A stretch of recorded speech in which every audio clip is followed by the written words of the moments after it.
Bonjour les enfants, on se retrouve pour la lecture offerte et la suite de l'album Calia sous les étoiles. Donc on avait expliqué hier que c'était une petite gitane qui vivait avec sa famille et que l'histoire se passait il y a longtemps. Donc ce sont des gens qui vivent en roulotte et qui sont des nomades, donc ils se déplacent.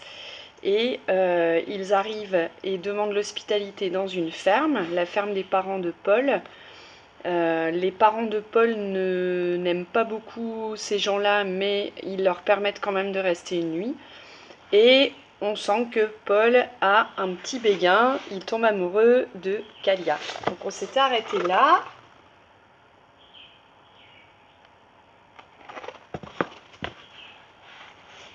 Et il était en train d'expliquer à Calia qu'il avait très envie de partir avec elle. Il est midi. Paul n'a pas faim. Les gitans sont partis. Bon débarras, dit le père. Sous la table, Paul serre les poings. Au clos, il ne reste des gitans que les cendres d'un feu éteint. Mais dans l'herbe, le garçon remarque une tache de couleur. Le châle de Calia. Calia, Calia, appelle Paul. Mais les gitans sont déjà loin. Seul le vent soufflant dans le figuier semble lui dire « Elle t'attend, va la rejoindre !» Le châle de Calia à la main, Paul court sur les chemins. Oubliez les mots du père, les conseils de la mère. Adieu la ferme et ses gros chiens. Il traverse les hameaux, il traverse les villages. Il a chaud, il a soif. Jamais il n'est allé aussi loin. Mais aucune trace des gitans. Il est temps de rentrer, se dit Paul. Alors un hameau, c'est un endroit où on va trouver quelques maisons qui est encore plus petit qu'un village. On appelle ça aussi parfois des lieux-dits. Le garçon rebrousse chemin, donc ça veut dire qu'il rentre chez lui. Il se hâte car la nuit tombe. Il se hâte, ça veut dire qu'il se dépêche. Arrivé au coin d'un bois, il aperçoit la lueur d'un feu. « Je les ai retrouvés !» s'écrie Paul en courant vers la lumière. « Calia, Calia !» Le campement est bien là, installé près d'un étang. Calia a vu Paul et lui fait signe de la main.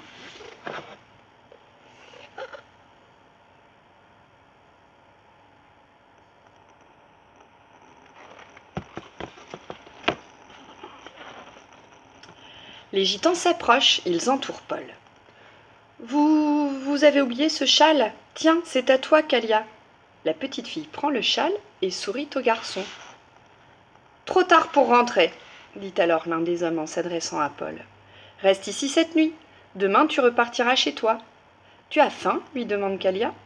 Assis près du feu, Paul écoute les histoires des femmes dans une langue qu'il ne comprend pas. Il frappe dans ses mains pour accompagner les chants. Il éclate de rire devant les cabrioles de Tino. Vous vous souvenez, Tino, c'est le petit singe. Quand Calia danse au son de la guitare, Paul ne la quitte pas des yeux et plus rien d'autre n'existe. Il passe la nuit au campement, la tête dans les étoiles et la main dans celle de Calia.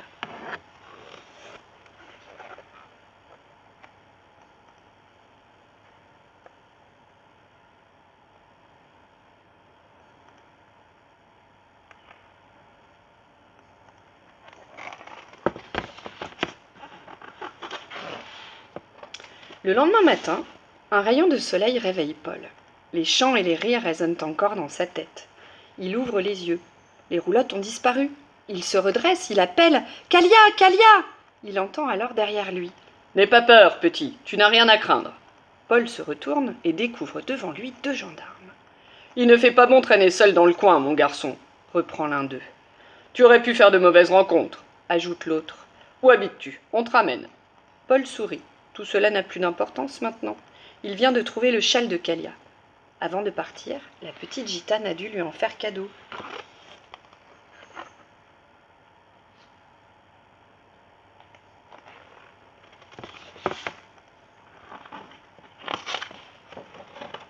Paul est rentré à la ferme, accompagné par les gendarmes. « Qu'est-ce qui t'a pris ?» gronde le père en levant la main. « Avec tous ces voleurs d'enfants qui traînent dans le pays !» ajoute la mère. Ce soir, Paul va se coucher sans manger. Allongé sur son lit, le châle à la main, il entend la musique, les rires et les voix des gitans. Il revoit Calia. Elle danse devant le feu et ses yeux étincellent. Pendant cette nuit magique, alors qu'ils regardaient le ciel ensemble, elle lui a donné un petit médaillon en forme d'étoile. Paul le sait maintenant, lui aussi, un jour, il partira sur les routes. Il suivra l'étoile, il rejoindra Kalia.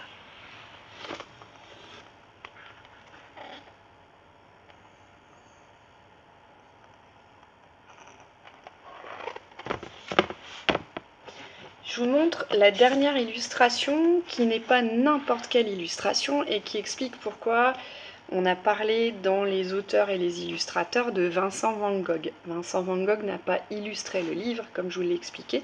C'est un peintre qui est mort il y a longtemps. Mais par contre, il a fait un tableau que vous pouvez voir au musée d'Orsay à Paris. Et c'est un campement bohémien aux environs d'Arles. Donc Arles, c'est pas très loin des Saintes-Maries de la Mer.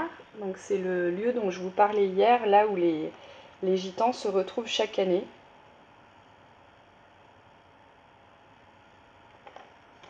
Si vous voulez le voir un petit peu mieux, vous tapez les roulottes Vincent van Gogh.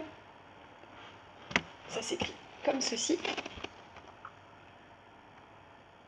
Et vous pourrez voir le tableau sur internet. Et peut-être qu'avec le confinement, il y a même des visites virtuelles du musée d'Orsay. À voir.